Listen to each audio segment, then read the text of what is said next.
Hello everyone. In today's video, we are going to study about a very important topic of English grammar. Irrespective of class, it has purpose in almost every classes, whether it's class 6, 7, 8, 9, 10. So therefore, I have tried to keep it as simple as I can so that every one of you can understand it, can utilize the knowledge. So let us study with the sentence. Question है कि what is a sentence. आखिर sentence होता क्या है, ये हम सभी जानते हैं कि ये sentence is a group of words that contains at least one subject and one predicate. मतलब एक सब्जेक्ट और एक प्रेडिकेट हो तो उसे हम और वो एक कंप्लीट सेंस देने वाला होना चाहिए। मतलब सेंटेंस में एक कंप्लीट सब्जेक्ट हो, कंप्लीट प्रेडिकेट हो और एक कंप्लीट सेंस दे। अभी यहाँ पर ध्यान देने वाली बात यह है कि हम सभी जानते हैं कि a sentence starts with a capital letter and ends with a full stop. एक सेंटेंस हमेशा ही एक कैपिटल लेटर से शुरुआत होती है और एंड में it depends on the meaning कि वो इंट्रोगेटिव है, वो इम्परेटिव है, वो एक्सक्लेमेटरी है या वो नॉर्मल डिक्लेरेटिव सेंटेंस है। तो उस अकॉर्डिंगली हम वहाँ पे full stop, question mark, sign of exclamation, sign of interrogation, these all signs we use. तो पहले हमने देखा सेंटेंस का डेफिनेशन कि सेंटेंस है क्या। तो सेंटेंस एक ग्रुप ऑफ वर्ड है which makes a complete sense. और सबसे इंपॉर्टेंट बात जो यहाँ पर हमको ये समझना है कि इसमें एक सब्जेक्ट भी होता है और इसमें एक प्रेडिकेट भी होता है। अब आप में से कई ऐसे भी होंगे those who do not know what is a subject or a predicate. तो जैसे हम एक सेंटेंस लिख रहे हैं, द बॉय प्लेज वेल, या सिंपली द बॉय प्लेज। अभी इसमें काम कौन कर रहा है? द बॉय, ये बच्चा काम कर रहा है। So the boy is the subject and plays, plays हमारा है प्रेडिकेट। प्लेज हमारा प्रेडिकेट है। यस, प्लेज को हम वर्ब भी कह सकते हैं। So we can also say that verb is a part of the predicate in a sentence. किसी भी सेंटेंस में वर्ब जो है वो प्रेडिकेट का ही हिस्सा होता है। अभी एग्जाम्पल हम यहाँ देख रहे हैं, a good businessman maintains good relations with his customer. यहाँ कही जा रही है बात कि एक अच्छा बिजनेसमैन जो है वो अपने रिलेशंस अपने कस्टमर के साथ हमेशा अच्छा ही रखता है। Sometimes the subject may be absent और इम्प्लाइड। कभी कभी सब्जेक्ट जो होता है वो छिपा हुआ भी रह सकता है, आपको हिडन मीनिंग से आपको समझना भी पड़ेगा। तो यहाँ पर अगर आपसे पूछा जाए कि व्हाट इज़ द सब्जेक्ट, तो a good businessman is the subject और maintains good relations with his customer, that is the predicate. मतलब मेंटेन्स से लेकर कस्टमर तक का जो पार्ट है दैट इज़ प्रेडिकेट और अ good businessman is the subject. तो यहाँ हमने पढ़ा सेंटेंस के बारे में, इसके दो पार्ट्स, सब्जेक्ट और प्रेडिकेट के बारे में। दूसरा एग्जांपल हम देख रहे हैं, थैंक यू। अभी थैंक यू का मतलब क्या, इस पे सब्जेक्ट कौन है? तो you can see I is the subject here और thank you is the predicate. मतलब मैं किसे थैंक कर रहा हूँ? तुम्हें। So I thank you, I is the subject, hidden subject, implied subject, और thank you is the verb. इसके आगे अगर हम बढ़ें तो हमें ये देखने को मिलता है कि सेंटेंस के फर्दर चार टाइप्स होते हैं। सेंटेंस के चार कैटेगरीज हैं या चार टाइप्स हैं। A sentence that is a statement or assertion and ends with a period is called declarative sentence. मतलब हमने सिंपल सेंटेंसेस पढ़े होंगे या फिर ऐसे सेंटेंसेस जिसमें फुल स्टॉप से एंड होता है, हम इसे आम बोलचाल की भाषा में असर्टिव या डिक्लेरेटिव सेंटेंस भी कहते हैं। इट इज़ असर्टिव सेंटेंस और डिक्लेरेटिव सेंटेंस। इसका एग्जाम्पल अगर हम लें तो ये हो सकता है, he goes to play, he goes to play. Now this is what, this is a sentence of the type declarative because it simply states something. ये कुछ बता रहा है, ये कुछ डिक्लेयर कर रहा है। सो इट इज़ डिक्लेरेटिव सेंटेंस या फिर इसे ही हम असर्टिव सेंटेंस भी कह सकते हैं। दूसरा टाइप है a sentence that gives directions or command and ends with a period is called a imperative sentence। मतलब वैसे सेंटेंस जिसमें order, command, advice, suggestion, obligation की बातें हो रही हों, दो sentences are called imperative sentence. जैसे sit down. Now what is this sit down? This sit down is not just a statement, it's an order, it's an order. So this sentence is imperative sentence. तो हमने अभी तक जाना declarative sentence के बारे में, दूसरा हमने जाना इम्परेटिव सेंटेंस के बारे में। इम्परेटिव सेंटेंसेस जहाँ पर ऑर्डर, कमांड, एडवाइस और रिक्वेस्ट शो करते हैं, वहीं जो हमारे ये डिक्लेरेटिव सेंटेंसेस है जो सिंपली स्टेट समथिंग, वो सिर्फ कुछ बताते हैं। जैसे the sun rises in the east. अभी the sun rises in the east में ये कौन सा टाइप है अगर मैं पूछूं आपसे, तो आपका आंसर क्या होना चाहिए? एग्जैक्टली डिक्लेरेटिव सेंटेंस, क्योंकि वो सिंपली एक बात बता रहा है। It is neither giving you any direction, it is not giving you any order or suggestion, it is simply putting something in front of you. अभी तीसरा सेंटेंस जो हमें पढ़ना है दैट इज इंट्रोगेटिव सेंटेंस। अब ये इंट्रोगेटिव सेंटेंस क्या है? हम सभी जानते हैं कि सेंटेंसेस दैट आस्क क्वेश्चन, वैसे सेंटेंसेस जिनसे क्वेश्चन पूछे जाने का पता चले, उन्हें इंट्रोगेटिव सेंटेंसेस कहते हैं। अब इंट्रोगेटिव सेंटेंसेस दो तरीके से बनते हैं। एक कि जिसमें हम हेल्पिंग वर्ब को पहले लगाएं, जैसे हम लिख सकते हैं is he a good player, is he a good player. So you can see this is an interrogative sentence, is he a good player. यहाँ पे हमने हेल्पिंग वर्ब इज़ को पहले लगाया और सब्जेक्ट को बाद में, तो ये हमारा एक इंट्रोगेटिव सेंटेंस बन गया। और इसके लास्ट में हमने क्वेश्चन मार्क का यूज़ किया, this sign of interrogation we have used. इसके अलावा एक दूसरे टाइप का इंट्रोगेटिव भी होता है जब हम एग्जैक्टली इंट्रोगेटिव वर्ड्स को यूज़ करते हैं। अब वो इंट्रोगेटिव वर्ड्स क्या है? जैसे when, why, where, who, which and many more, how. तो जैसे अगर हम दूसरा सेंटेंस लिखें, हाउ आर यू, अभी ये भी जो है हमारा वो इंट्रोगेटिव सेंटेंस ही है। How are you, it is also an interrogative sentence. इसमें WH वर्ड का यूज़ हुआ है, हाउ एक इंट्रोगेटिव वर्ड का यूज़ हुआ है। और चौथा सेंटेंस है exclamatory sentence, a sentence that shows strong emotions and ends with an exclamation mark is called exclamatory sentence. मतलब ऐसे सेंटेंसेस जिनमें सडन एंड स्ट्रॉन्ग फीलिंग्स बताई जा रही हों, like the feelings of happiness, feelings of joy, feelings of sorrow, feelings of courage. So these sentences denote feelings, and इनके last में most importantly sign of exclamation लगा रहता है। जैसे कि अगर हम बोले oh he fell down, now this is what, this is exclamatory sentence. Hurray, we have won the match. Now it is what, it is exclamatory sentence. तो वैसे सेंटेंसेस जिसमें इसमें एक्सक्लामेशन मार्क लगा रहे हैं, this symbol is used, it is called exclamatory sentence. और अगर कोई ये पूछे आपसे कि वो क्या डिनोट करते हैं, तो they denote some sudden and strong feelings and emotions. तो ये तो था हमारा सेंटेंस के टाइप्स के बारे में। अब सेंटेंस के पार्ट्स के बारे में हम जानेंगे। सबसे पहला और सबसे इम्पोर्टेंट सेक्शन यहीं से शुरू होता है सेंटेंस का। अभी तक जो हमने पढ़ा वो हमने क्लास 3, 4, 5 में भी पढ़ा होगा, but now it's getting a bit higher in terms of level. अभी यहाँ बात हो रही है कि what is a phrase, phrase क्या है। तो मोटे मोटे तौर पे हम जाने कि एक सेंटेंस के पार्ट्स हो सकते हैं, और फ्रेज वह पार्ट है जो कि एक कंप्लीट मीनिंग नहीं दे और इसमें सब्जेक्ट और वर्ब नहीं हो। A group of words without a subject or a verb making no complete sense is called a phrase. मतलब a group of words without a subject, मतलब सेंटेंस का वो part जिसमें ग्रुप ऑफ वर्ड्स तो हों लेकिन सब्जेक्ट ना हो, कोई वर्ब ना हो, और ये अक्सर कंप्लीट सेंस भी नहीं देते। They only add meaning to the sentence. ये सेंटेंस को मीनिंग तो ऐड करते हैं लेकिन खुद में इनका कोई मीनिंग कंप्लीट नहीं होता। ऐसे ही पार्ट को हम फ्रेज कहते हैं। Like in a corner at home turning away. In a corner, अभी इंडिपेंडेंटली इसका कोई मतलब नहीं है। एट होम, इसका कोई मतलब नहीं है। टर्निंग अवे मतलब मुड़ जाना। मुड़ जाना does not give you a complete sense कि क्यों मुड़ जाना, कैसे मुड़ जाना, कब मुड़ जाना। It is not giving you complete sense. So such words, such group of words are called phrase. जैसे कि एक एग्जाम्पल के लिए मैं आपको बता रहा हूँ, he studies at home, he studies at home.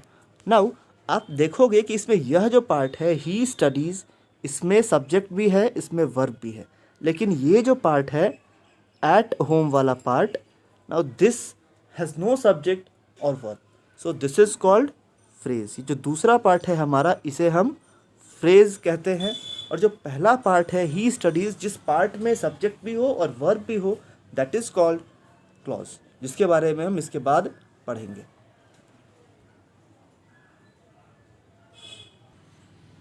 अब आते हैं दूसरे पार्ट पे, that is what is a clause.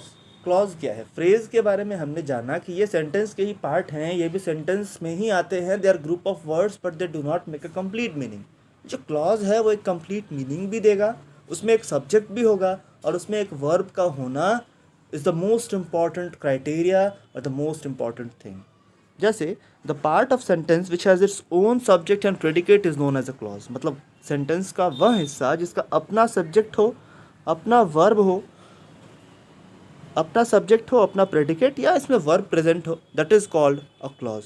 जैसे अब अगर हम इस एग्जाम्पल को देखें, he is sad because he failed the exam. यहाँ एक ही सेंटेंस में दो क्लॉज दिए जा रहे हैं। पहला तो ही इज सैड, सब्जेक्ट अपना, इज सैड प्रेडिकेट। दूसरा ही फेल्ड द एग्जाम, यहाँ भी he is the subject and failed the exam is the predicate. मतलब यहाँ हम देख रहे हैं कि इस एक सेंटेंस में दो टुकड़े हैं और दोनों ही टुकड़ों का कंप्लीट मीनिंग है। So those part of the sentence are called clause, इन्हें हम क्लॉज कहते हैं। अब सेंटेंस के दो पार्ट हैं जो हमने देखा ऊपर, पहला ही इज़ सैड और दूसरा because he failed the exam. मतलब दोनों ही पार्ट का एक कंप्लीट मीनिंग है, दोनों ही पार्ट में एक सब्जेक्ट है, दोनों ही पार्ट का अपना अपना प्रेडिकेट है।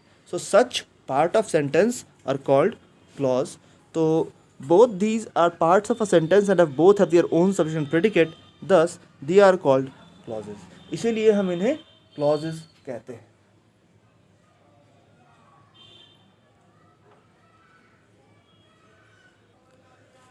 अब इस सेगमेंट में हम पढ़ेंगे सिंपल सेंटेंस, कंपाउंड सेंटेंस और कॉम्प्लेक्स सेंटेंस। मतलब तीन टाइप के सेंटेंसेस होते हैं depending on the number of clause they contain. एक सेंटेंस में कितने क्लॉज हो सकते हैं उसी के अकॉर्डिंग सेंटेंस का टाइप भी डिफाइन होता है।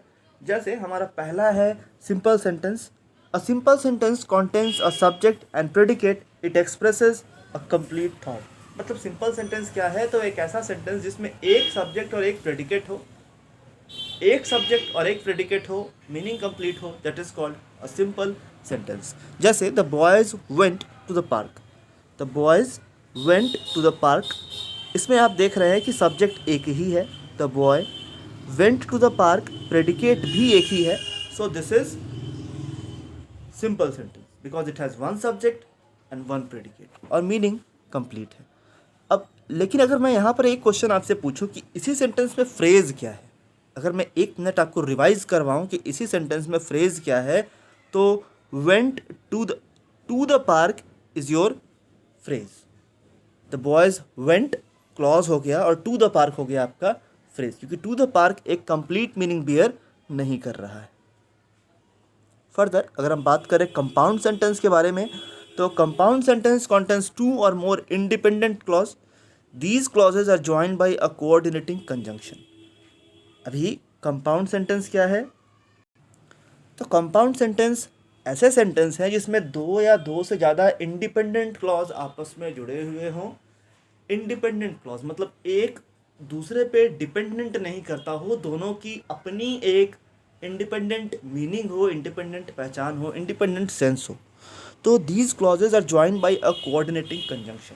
और जैसा कि मैंने कई बार आपको बताया होगा अभी तक क्लासेस में कि कोऑर्डिनेटिंग कंजंक्शन बेसिकली होते क्या है, तो हमने फैन बॉयज़ के बारे में जाना था। F denotes for, A denotes and denotes nor, B denotes but, O denotes or, Y denotes yet and S denotes so। तो वही है हमारा कोऑर्डिनेटिंग कंजंक्शन। तो वैसे क्लॉजेस जब कोऑर्डिनेटिंग कंजंक्शन से जुड़े हों और दोनों की एक कंप्लीट मीनिंग हो, then they are said to be the compound sentences. जैसे the boys went to the park but they did not go to the zoo. लड़के पार्क तो गए, मतलब पहला क्लॉज यहाँ, लेकिन दूसरा क्लॉज है they did not go to the zoo. और दोनों ही इंडिपेंडेंट है, दोनों को अपनी मीनिंग कंप्लीट करने के लिए एक दूसरे की ज़रूरत नहीं है। So they are compound sentences. और यहाँ पर बट जो हमने यूज़ किया, but is something which we called coordinating conjunction. कब मैं फिर से बता दूं आपको एक बार कि कोऑर्डिनेटिंग कंजंक्शंस हैं क्या, तो कंजंक्शंस जैसे कि and, nor, so, like, link equal part of a sentence, मतलब इक्वल सेंटेंस के बराबर हिस्सों को जोड़ते हैं, चाहे वो वर्ड हो, फ्रेज हो, इंडिपेंडेंट क्लॉज हो। जैसे कि he was late for school so he took a shortcut, he was late for school and he took a shortcut, दोनों ही अपने आप में कंप्लीट मीनिंग दे रहे हैं। So it is called a coordinating conjunction. So यहाँ पर जो है वो एक कोऑर्डिनेटिंग कंजंक्शन है। दूसरा, his favourite colours were purple and red, her favourite colours were purple and red. अभी यहाँ पे बात हो रही है हर फेवरेट कलर्स, यहाँ पर जो एंड है वो पर्पल और रेड दो अलग अलग कलर्स को ऐड कर रहा है, दोनों अलग अलग कलर्स हैं, दोनों इंडिपेंडेंट मीनिंग रखते हैं। So it is coordinating conjunction. यहाँ पर नॉर जो हम देख रहे हैं वो भी एक कोऑर्डिनेटिंग कंजंक्शन है। Like she doesn't like coffee she likes, nor does she like T, मतलब ना तो उसे चाय पसंद है ना तो उसे कॉफ़ी पसंद है। तो यहाँ पर जो नॉर हमने यूज़ किया दैट इज़ कोऑर्डिनेटिंग कंजंक्शन। मैं फिर से एक बार लिख दूँ, F denotes for, A denotes N and denotes nor, B denotes but, O denotes or, Y denotes yet, S denotes so. इसके बारे में हम किसी और वीडियो में डिटेल्ड पढ़ेंगे, आज इतना ही रहने देते हैं ताकि वीडियो काफ़ी लंबा ना जाए and you won't get bored because of it. अभी दूसरा है कॉम्प्लेक्स सेंटेंस।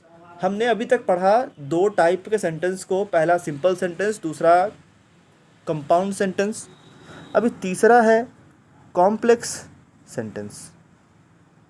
अभी कॉम्प्लेक्स सेंटेंस क्या है, मतलब इसमें भी दो क्लॉज होंगे। सिंपल सेंटेंस में एक क्लॉज थे, कंपाउंड सेंटेंस में दो क्लॉज थे, लेकिन दोनों इंडिपेंडेंट थे, दोनों में से कोई भी एक दूसरे पर डिपेंडेंट नहीं था अपनी मीनिंग को कंप्लीट करने के लिए। लेकिन यहाँ जो तीसरा क्लॉज है कॉम्प्लेक्स सेंटेंस कॉन्टेंस वन और मोर dependent clause and at least one independent clause. यहाँ बात हो रही है कि एक कॉम्प्लेक्स सेंटेंस में एक या एक से ज़्यादा डिपेंडेंट क्लॉज होंगे और एक इंडिपेंडेंट क्लॉज होगा। इंडिपेंडेंट क्लॉज मैं फिर से बता दूँ, जिसको कि मीनिंग कंप्लीट करने के लिए किसी और क्लॉज की ज़रूरत नहीं है, वो इंडिपेंडेंट मीनिंग देने के लिए फ्री है। In addition to the subject and a verb is subordinating conjunction or a similar word is also present। मतलब सब्जेक्ट और वर्ब के अलावा एक सबऑर्डिनेटिंग कंजंक्शन भी इसमें यूज़ होता है। अभी वो सबऑर्डिनेटिंग कंजंक्शन क्या है वो मैं आपको बताऊंगा थोड़ी ही देर में। Examples of subordinating conjunctions are although, whereas, however. इसके अलावा भी कई सारे होते हैं, although, whereas, however. Example, the boys did not go to the zoo because they went to the park. अभी यहाँ पर आप देख सकते हैं कि the boys did not go to the zoo, इसका मीनिंग कंप्लीट है। लेकिन दूसरा पार्ट जो है because they went to the park, तो लड़के क्यों नहीं गए जू में, क्योंकि वो पार्क गए थे। तो क्योंकि वो पार्क गए थे is not complete in the meaning. So this is complex sentence, and because the word because here is what it is subordinating conjunction। अभी subordinating conjunctions क्या होते हैं, तो subordinating conjunctions जैसे कि because, since, after एक dependent clause को link करते हैं एक independent clause में, helping to show the relationship between the two clauses and emphasize the main idea of freestanding independent clause। जैसे कि because it was raining we had to cancel the class picnic, we had to cancel the class picnic, इसका meaning complete है। लेकिन because it was raining it is incomplete in the meaning. और because जो है यहाँ पर इन दोनों clause को आपस में जोड़ रहा है, जो कि सबऑर्डिनेटिंग कंजंक्शन है। दूसरा, the house was a mess after the crazy party we had the last night. अब इसमें किस सेंटेंस का मीनिंग कंप्लीट है, तो the crazy part we had last night, और the house was a mess. अभी the house was a mess और after the crazy party we had last night, इसमें after the crazy party we had last night this is your dependent clause. और independent clause क्या है, the house was a mess. He doesn't go skiing any more since he had the accident. Since he had the accident ये dependent clause है, और he doesn't go skiing any more is your independent clause. अब अगर हम बात करें कि हम भला कैसे पता लगा सकते हैं कि कोई क्लॉज इंडिपेंडेंट है या डिपेंडेंट है, तो सबसे पहले हमें सेंटेंस में ये देखना पड़ेगा कि किस पार्ट के साथ सबऑर्डिनेटिंग कंजंक्शन लगा है। जिस पार्ट के साथ सबऑर्डिनेटिंग कंजंक्शन का यूज हुआ होगा, that part is most preferably going to be the independent part of the dependent part of the sentence. तो आज की वीडियो के लिए इतना ही। हमने पढ़ा सेंटेंस के 4 types, interrogative, assertive, imperative, exclamatory. इसके अलावा हमने पढ़ा simple sentence, compound sentence, complex sentence, और साथ ही साथ हमने ये भी पढ़ा कि आखिर what are coordinating conjunctions and what are subordinating conjunctions. तो आज के लिए इतना ही। I hope it was important and useful for you.